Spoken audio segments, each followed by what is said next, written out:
El otro día estuvimos mirando en el problema con restricciones de desigualdad, vimos una especie de condición geométrica que era la de John Fritz. Ahora, esas condiciones lo que nos proporcionaban eran condiciones que no eran suficientes, sino necesarias. Es decir, si teníamos un óptimo local, entonces debían verificarse esas condiciones. Claro, para lo que nos servían las condiciones de John Fritz era precisamente para descartar puntos que no fuesen óptimos. Para decir, oye, creo que este punto lo es, vamos a comprobar si verifican esas condiciones. Como no las verifican, entonces podemos afirmar que no es un óptimo. Lo que ocurre en la práctica es que muchas veces los problemas que nos encontramos van a verificar fácilmente esas condiciones de óptimo de John Fritz. Por ejemplo, vamos a coger la siguiente situación. Por poner y veamos este tipo de problemática que nos podemos encontrar. Consideremos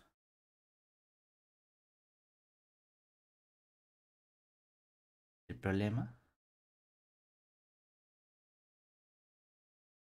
va a ser nuestro problema P, de minimizar una función, vamos a poner simplemente ejemplo que viene en el libro, menos x, sujeto a, mismo tipo de restricciones, una recta, x más y menos 1 menor o igual que 0, y la otra condición simplemente menos y menor o igual que 0. ¿Vale? Lo hemos puesto como menos y menor o igual que 0 en lugar de y mayor o igual que 0 para tener ya el problema como nos gusta, con nuestras restricciones de menor o igual. Y los puntos x y están en todo R2. Entonces, aquí, ¿qué elementos tenemos? Por un lado, necesitamos la función objetivo, que sería nuestra f de xy, que en este caso depende únicamente de x, nos quedaría menos x.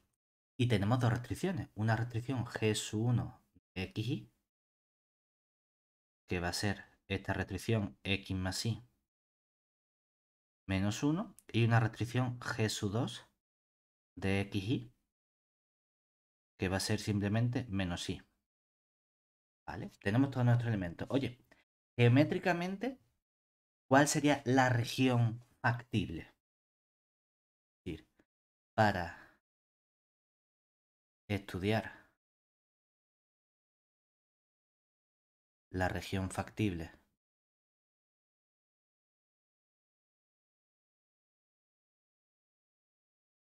S, tenemos,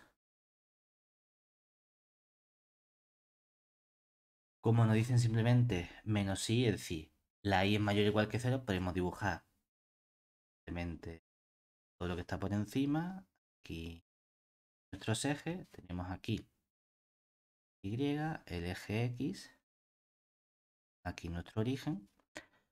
Y mayor o igual que 0 sería toda esta parte de encima. Esta recta sería la recta y igual a 1 menos x, ¿verdad? Lo que nos quedaría, pues si ponemos por aquí el punto 1 y por aquí el punto 1 también, ¿verdad? En el 0 vale 1, en el 1 vale 0, sería la recta que une estos dos puntos. Es decir,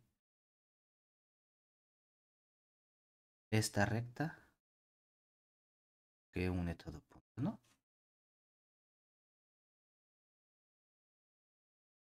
Y nos estamos quedando con toda la región que está por debajo de esta recta.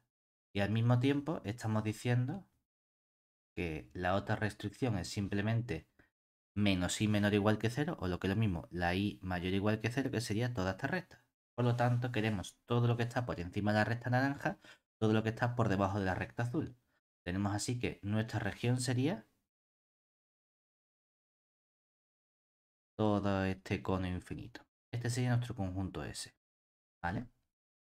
Dentro de ese conjunto, ¿qué puntos pueden ser importantes? Justamente nuestros extremos del conjunto, ¿verdad? Que en este caso, ¿cuáles son esos puntos extremos del conjunto? Tenemos únicamente uno, ¿cierto? Que sería este punto que tenemos aquí. Que nos queda el punto simplemente el 1, 0, ¿verdad? Entonces este punto 1, 0 sería nuestro candidato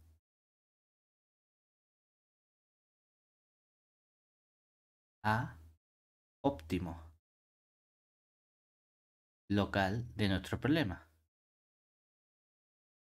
Entonces, ¿qué podemos hacer ahora?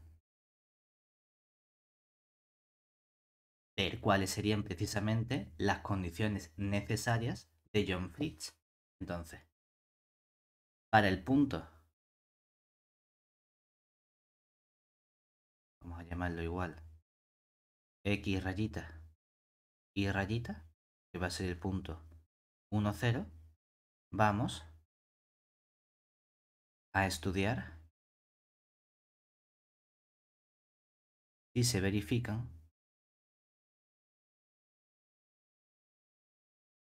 las condiciones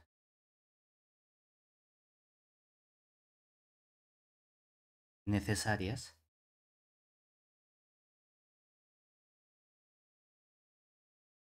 de John Fritz. Para ello, estudiamos cuáles son las restricciones activas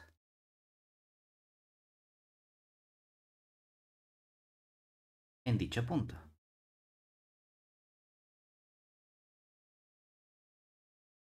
¿Qué significaba esto? Teníamos que ver si se verifica la igualdad en la primera restricción, es decir, x rayita y rayita sería cuánto vale g sub 1 en el punto 1, 0. Como g sub 1 era x más y menos 1, pues tenemos aquí la x vale 1, la y vale 0, menos 1, nos queda 0. O sea que g sub 1 es una restricción activa. Venga, vamos a calcular cuánto vale g sub 2 en el punto x rayita y rayita, que sería lo que vale g sub 2 en el punto 1, 0, pero la restricción g sub 2 era simplemente menos y. Como es 0, nos quedaría menos 0, que es lo mismo que 0 simplemente. ¿Eso qué significa?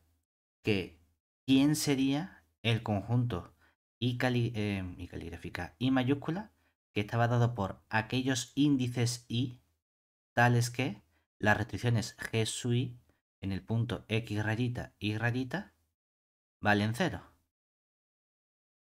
En este caso serían los dos índices, es decir, el conjunto formado por el índice 1 y el índice 2 de ambas restricciones. ¿Vale? ¿Qué necesitamos estudiar para nuestras condiciones necesarias de John Fritz? Ver si nuestra función y las restricciones activas eran diferenciables en esos puntos, ¿verdad? Bueno, pues vamos a estudiarlo. Realmente aquí nuestras restricciones y funciones son funciones polinómicas. Estas funciones son diferenciables en todos los puntos. Vale, pues ahora, por otro lado, calculamos los gradientes necesarios.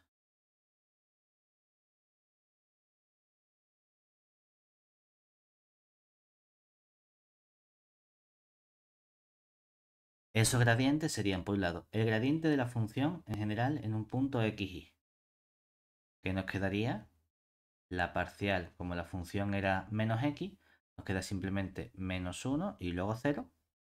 Y ahora evaluamos este gradiente en el punto x rayita y rayita. ¿Qué nos quedaría? Lo que vale el gradiente en el punto 1, 0, que vale también menos 1, 0, ¿verdad? Y cuando calculamos los gradientes de las restricciones, teníamos el gradiente de la restricción g sub 1 en el punto xy. En general, este gradiente que nos quedaría, si la restricción era x más y menos 1, parcial respecto de x1, parcial respecto de y1, entonces nos quedaría el vector 1, 1. Y entonces, si evaluamos el gradiente de g sub 1 en el punto correspondiente, x rayita y rayita, ¿cuánto nos queda esto?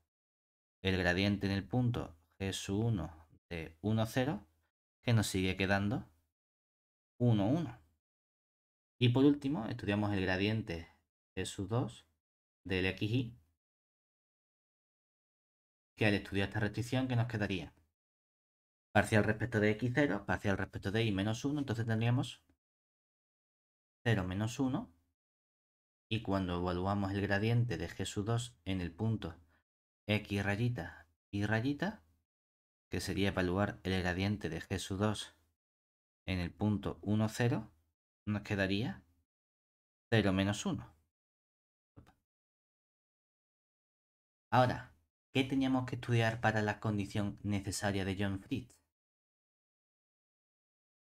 Debemos ver si existen escalares que llamamos musu 0, musu 1 y musu 2, no todos nulos, tales que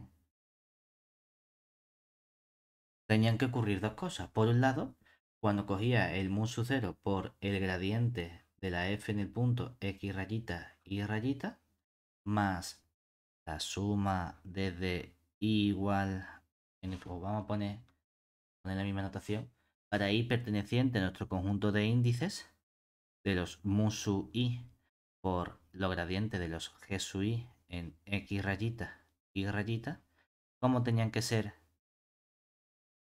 esta suma? Tenía que darnos 0, ¿verdad? Y además, ¿qué tenía que ocurrir? Que estos coeficientes, ¿cómo tenían que ser siempre?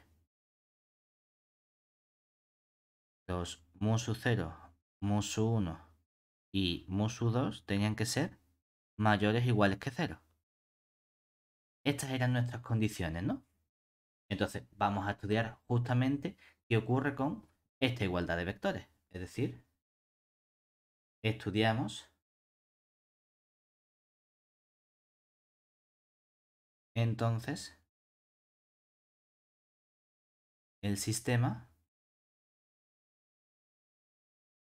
que nos quedaría en musu 0 por el primer gradiente nos ha quedado el menos 1, 0 más el musu 1 y el segundo gradiente es el 1, 1 por el 1, 1 más musu 2 por el tercer gradiente. Podemos poner para indicar que todo esto son vectores columnas. Y el tercer gradiente sería el 0 menos 1. Todo eso igual al 0, 0. Es decir, tenemos un sistema de ecuaciones que sería menos musu 0 más musu 1 igual a 0 y musu 1 menos musu 2 igual a 0. Hombre, de aquí, ¿qué soluciones podemos coger? Podemos despejar y realmente de la primera ecuación nos queda musu 1 igual a musu 0 y de la segunda nos queda musu 1 igual a musu 2. O sea que vale cualquier musu 0 igual a musu 1 igual a musu 2. Y esto es la única condición que hay. Si nosotros además queremos tener esta condición, ¿qué ocurre? Que basta fijar cualquier parámetro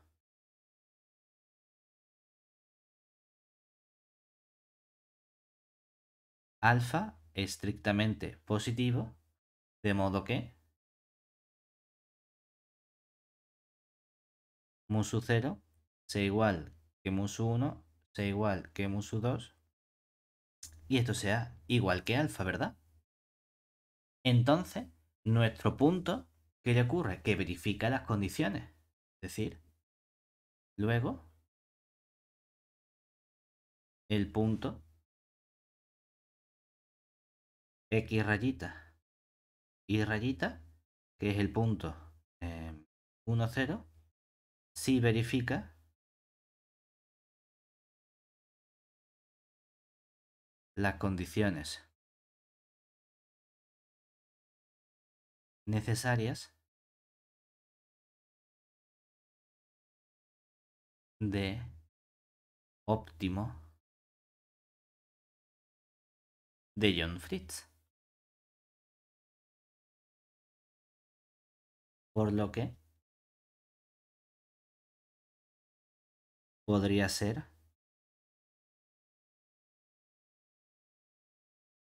un posible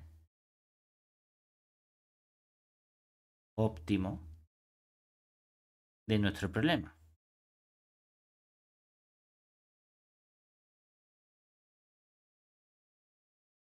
¿Vale? ¿Dudas hasta aquí? No, hasta aquí bien, Pablo. ¿Ves algo raro?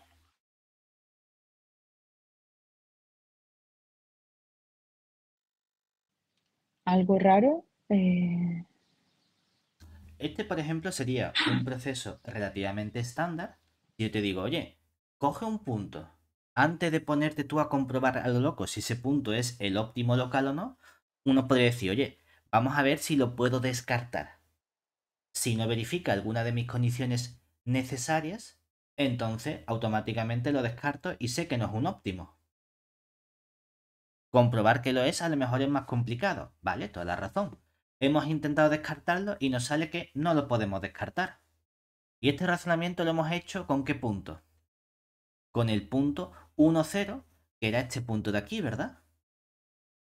Pero, ¿y si yo hubiese cogido cualquier otro punto del conjunto S?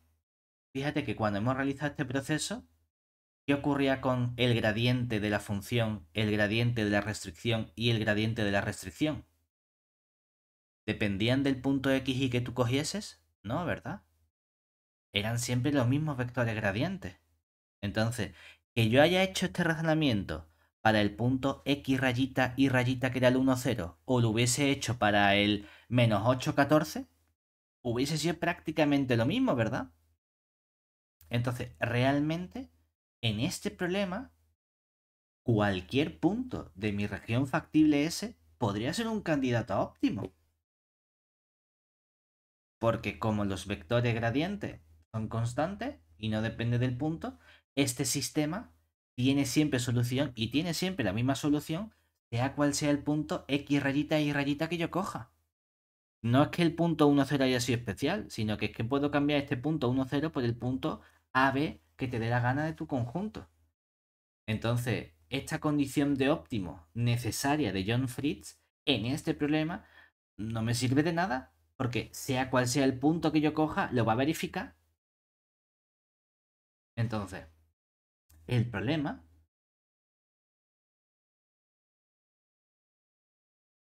es que cualquier punto va a verificar las condiciones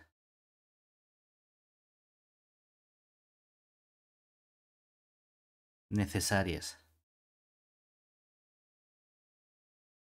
de óptimo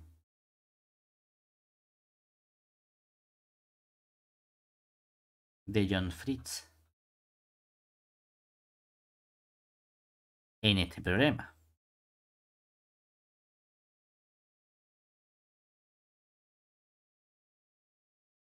¿Y qué ocurre entonces? Que estas condiciones de óptimo no nos sirven de mucho, ¿verdad? Entonces, vamos a tratar de ver si podemos modificar de forma adecuada nuestras condiciones de óptimo de John Fritz para evitar estas situaciones. Y esa modificación que vamos a hacer en nuestras condiciones de óptimo de John Fritz van a ser las condiciones de óptimo de Karush, Kuhn y Tucker. ¿De acuerdo? Porque va a haber ciertos problemas en los que siempre vamos a poder encontrar de forma relativamente sencilla esa condición. O incluso otra situación más sencilla que podría ser, oye, ¿qué ocurre si obtenemos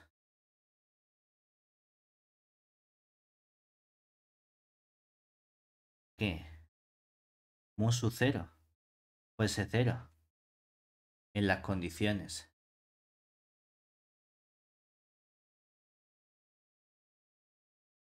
necesarias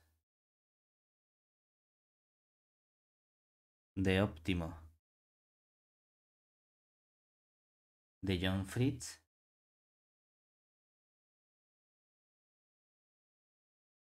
estaríamos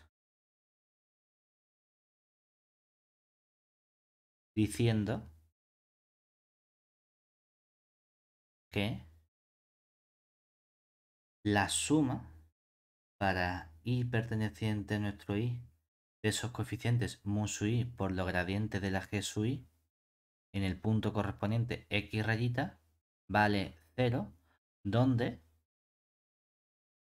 ¿qué ocurre con los escalares mu su i? Que los mu su i son mayores o iguales que 0 para todo i perteneciente a i. Y además, ¿qué pasa? Que no todos son nulos, ¿verdad? En particular, si tengo una combinación lineal de vectores igualada a 0 con coeficientes que no son todos nulos, ¿qué estamos diciendo sobre estos vectores? En particular, los vectores gradiente de g sub i de x rayita serían linealmente dependientes.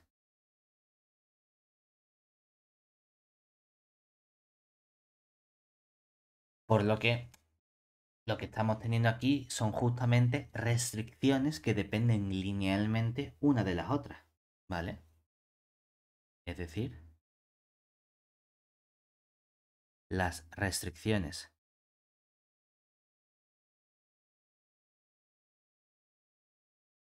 G sub i son dependientes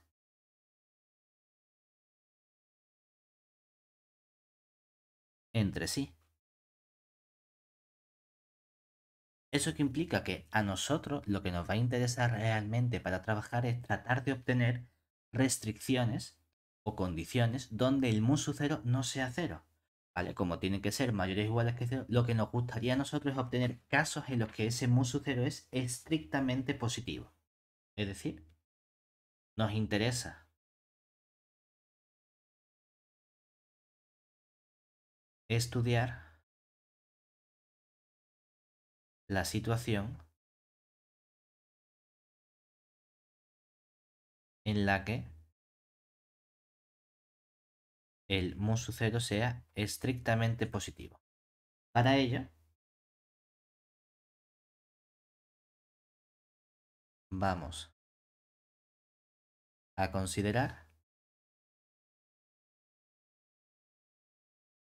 de nuevo nuestro problema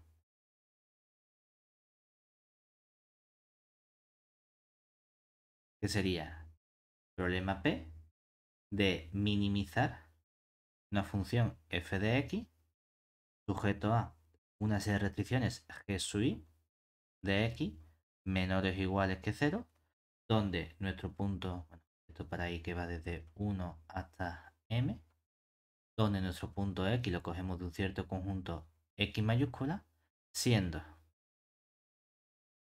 x mayúscula un subconjunto de nuestro espacio euclídeo unidimensional, que es un conjunto abierto y obviamente no vacío para que haya puntos.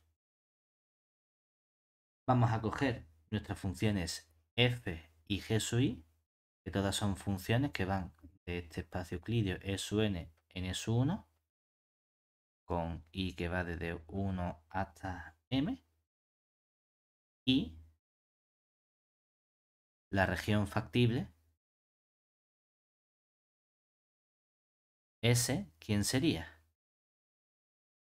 Nuestro conjunto S es simplemente coger todos los puntos que verifican estas restricciones, es decir, todos los X pertenecientes al abierto, tales que G sub i de X es menor o igual que 0 para todo I desde 1, 2 hasta M. Esa es nuestra región factible. Vale, este va a ser el problema que nosotros queremos considerar. Venga, pues vamos a estudiar cuáles serían nuestras condiciones de óptimo de Karush-Kuhn-Tucker. Tenemos dos partes, una parte que es necesaria y una parte que va a ser suficiente. Pero para la parte suficiente vamos a necesitar imponerle unas condiciones adicionales a nuestra función. Entonces, por un lado, teorema. Esto podríamos llamarlo condiciones necesarias de Karush-Tucker. Cágate. Para así no tener que escribir todos los nombres. Entonces, para el problema anterior, sea, vamos a coger X, rayita, perteneciente a nuestro S, una solución factible de nuestro problema P. Es decir, de este problema que hemos puesto de minimizar con estas restricciones, con esta región factible. Entonces, supongamos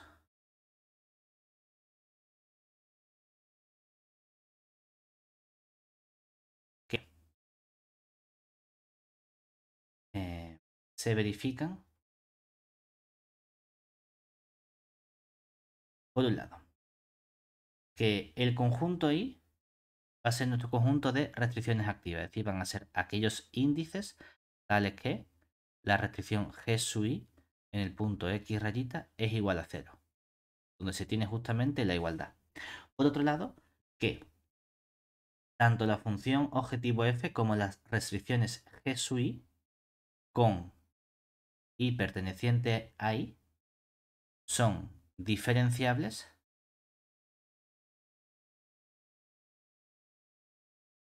en el punto X rayita. ¿Qué va a ocurrir para aquellas restricciones G sub I que no están en nuestro conjunto de índices o de índices activos, cuando no está la restricción activa? Bueno, no hace falta a lo mejor pedirle diferenciabilidad. Lo que necesitamos mínimo es que sean continuas en ese punto X rayita. ¿Vale?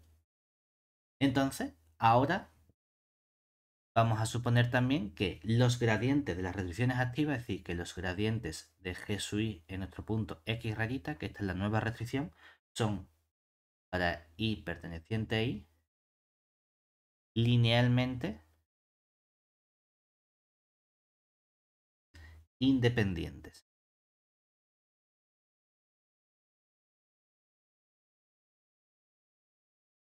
Estas son todas las condiciones que necesitamos.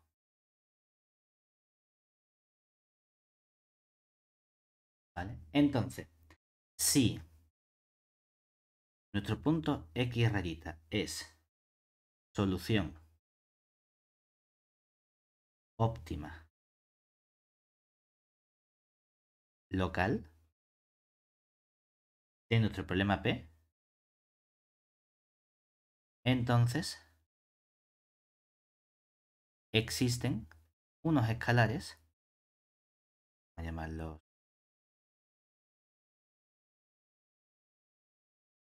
Musui, con I perteneciente a I, que van a ser no todos nulos,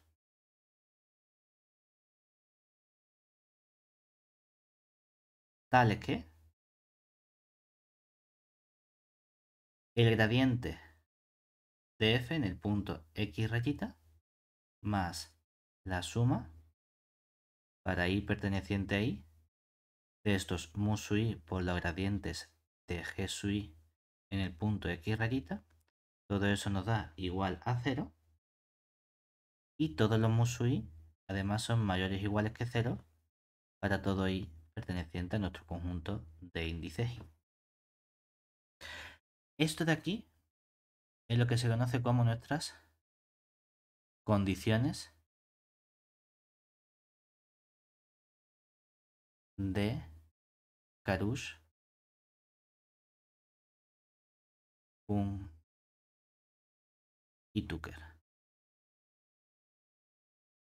Normalmente solemos añadir también la parte de no todo nulo y lo ponemos aquí como que el musui sea distinto de 0 todo simultáneamente, ¿no? Pero bueno. Tiene una mejora también en el caso de que las restricciones no activas, aparte de ser continuas, sean diferenciables. Es decir, nota,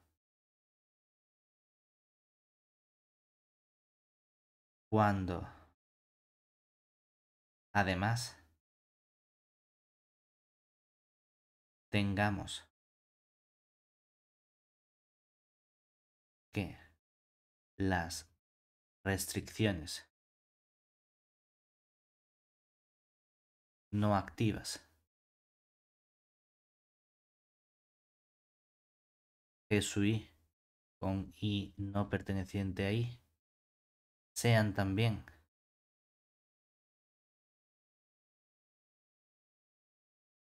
diferenciables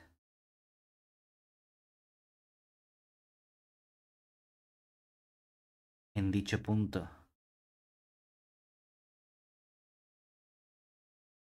x rayita de nuestra región factible, podemos reescribir las condiciones necesarias de óptimo de Karush, Kuhn y Tucker del siguiente modo.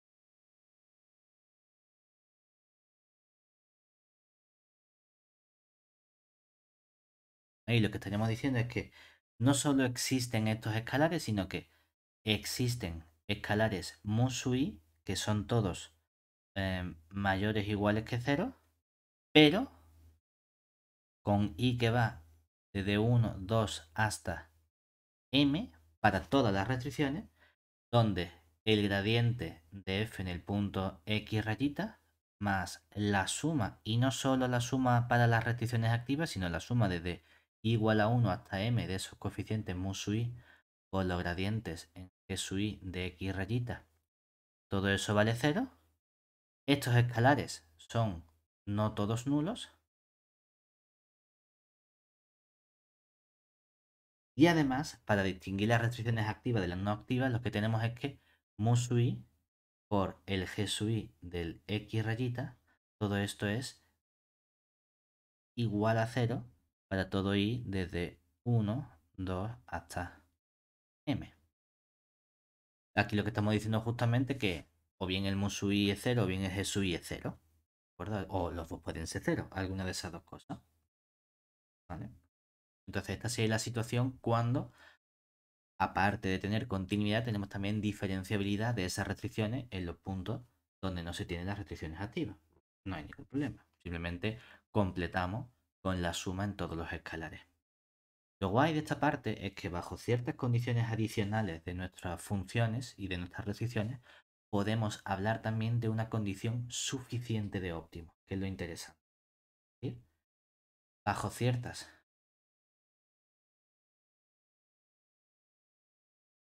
condiciones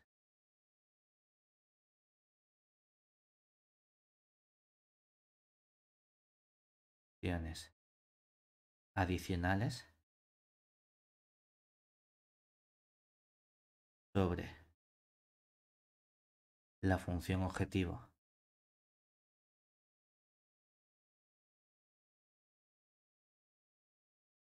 y las restricciones,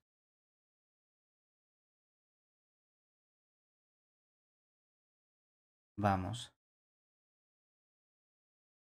a poder tener una condición suficiente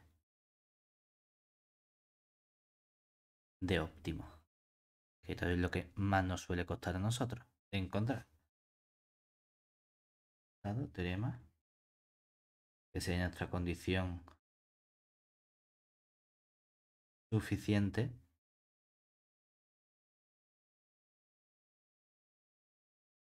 que he puesto de óptimo o simplemente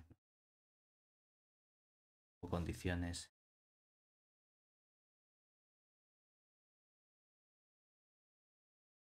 suficientes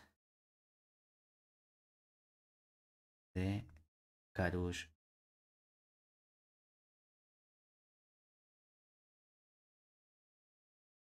¿Qué vamos a tener aquí? Bueno, pues si seguimos trabajando con nuestro problema anterior, es decir, si tenemos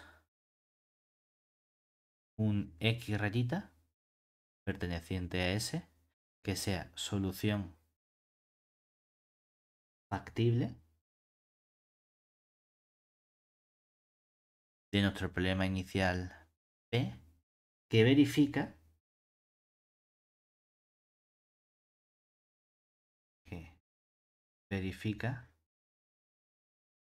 las condiciones necesarias de óptimo de Karesh-Tucker. Es decir, sabemos que se verifica esta existencia de escalares, de modo que estos gradientes más la suma es igual a cero y estos mu son todos mayores o iguales que cero. Vale. Entonces, vamos a poner las condiciones adicionales, que serían si la función f, que es la función objetivo, es una función pseudoconvexa en el punto x rayita y las restricciones g sub i son para cada i perteneciente a nuestro conjunto de índices activas. Me hace falta únicamente lo que ocurre en las restricciones activas. Son cuasi convexas